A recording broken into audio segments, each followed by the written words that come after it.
반갑습니다. 12월 13일 금요일 큐티 스케치 시간입니다. 오늘 본문은 요한계시록 14장 14절부터 20절까지의 말씀입니다. 오늘 본문은 이렇게 시작합니다.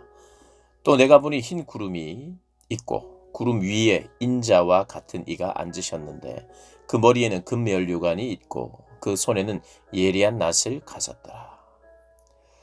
오늘 본문은 마지막 수학에 대한 이야기인데 이게 심판에 대한 이야기입니다. 구원과 심판에 대한 이야기.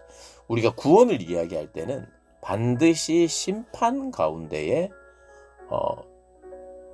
얻게 되는 것이 구원입니다. 그러니까 주님이 오신다는 것은 구원이기도 하면서 심판이기도 한 거죠. 주님이 마지막 때 이 땅에 오신다는 것은 어떻게 보면 크게 보면 구원보다는 심판입니다. 심판. 심판하는 가운데 구원과 또 구원받지 못함이 이렇게 나누어지는 거죠. 마지막 때를 마치 이렇게 설명하고 있습니다. 예리한 낫을 가지고 이 곡식을 거두는, 그런데 이 거두어지는 곡식이 한편으로는 알곡이, 한편으로는 쭉정이가 이제 남는 거지요. 그래서 오늘 본문은 14절부터 16절을 보면 예리한 낫을 가진 이가, 추수라고 하는 상징으로, 추수라고 하는 이미지로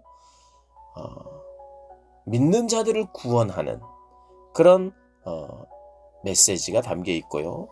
17절부터 20절은 여기는 이제 포도 수확인데 곡식 수확, 추수와 포도 수확을 이렇게 나누어서 17절을 보면 또 다른 천사가 하늘에 있는 성전에서 나오는데 역시 예리한 낫을 가졌더라. 또 불을 다스리는 다른 천사가 제단으로부터 나와 예리한 낫 가진 자를 향하여 큰 음성으로 불러 이르되 네 예리한 낫을 휘둘러 땅에 포도송이를 거두라. 그 포도가 익었느니라 하더라. 포도송이를 이렇게 걷는 거예요. 그러면 이것도 이제 좀 긍정적인 이미지가 되죠. 추수, 그리고 포도송이 열매를 따는 거죠. 그런데 천사가 낫을 땅에 휘둘러 땅에 포도를 거두어 하나님의 진노의 큰 포도주 틀에 던짐에 성 밖에서 그 틀이 밟히니 틀에서 피가 나서 말 굴레에까지 닿았고 1600 스타디온에 퍼졌더라. 결국에는 이 포도를 포도즙에 던져서 이 포도가 으깨지는 것. 그래서 이게 심판을 이야기하는 것입니다. 구원과 심판에 대한 이야기가 함께 일어나요. 물론 이 14절부터 16절까지 이 추수도 심판이고 17절부터 20절 역시도 심판의 요소가 있어서 둘 다 심판으로 보는 것도 적절합니다. 그런데 이제 14절부터 16절은 어떤 면에서는 구원을, 17절부터 20절은 심판을, 멸망을 이렇게 이제 설명할 수도 있는데 어쨌든 오늘 본문이 말하는 것은 심판입니다. 심판 가운데 우리의 구원이 있는 거죠. 여러분, 예수님에게도요, 예수님은 심판받을 필요가 없는 분이에요. 그러나 예수님께 있어서 대표적인 이미지가 뭡니까? 심판이에요. 왜요?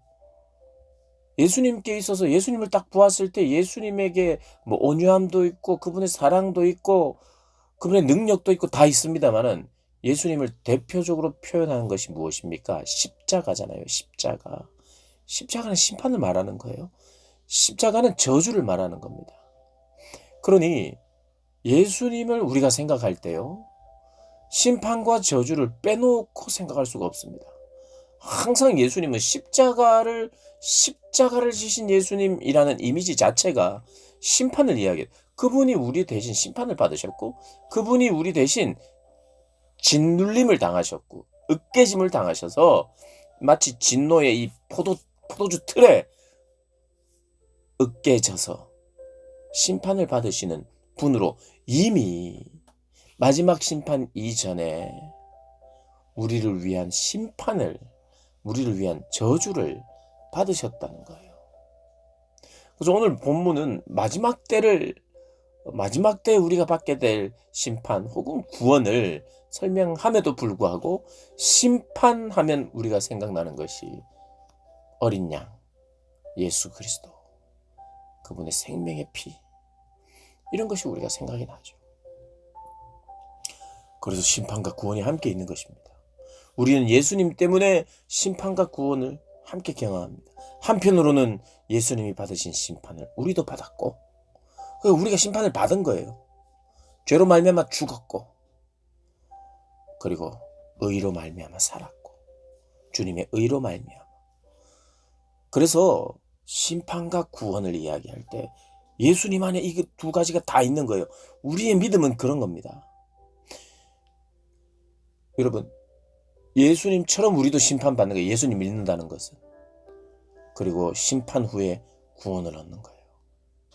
그런 면에서 우리에게 심판이 없어졌다는 거예요. 예수님이 받으셨기 때문에. 그러나 또 엄밀히 말하면 우리가 심판받은 걸로 간주해 주는 거니까 우리가 심판받은 거예요. 그런 이해가 우리에게 있어야 됩니다.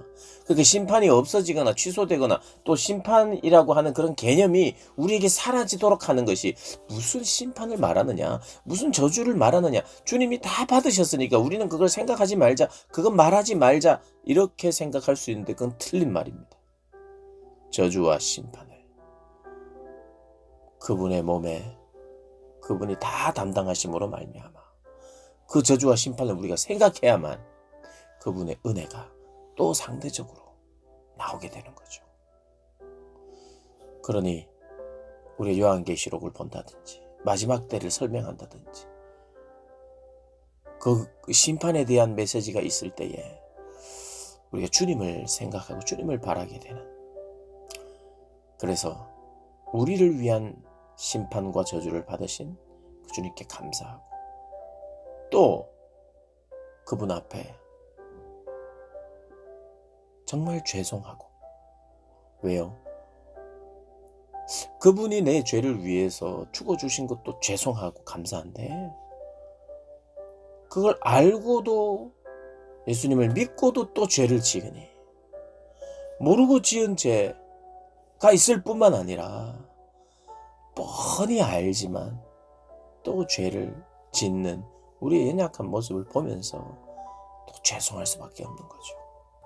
그러나 그 죄송함을 가지고 하나님 앞에 나아가서 용서를 구하고 또 그분의 공로로 용서함을 확신하고 주님이 원하시고 기뻐하시는 삶을 또 살게 해달라고 기도하고 또 그것을 믿고 그리고 승리를 선포하면서 살아가는 것, 그게 우리의 삶이죠.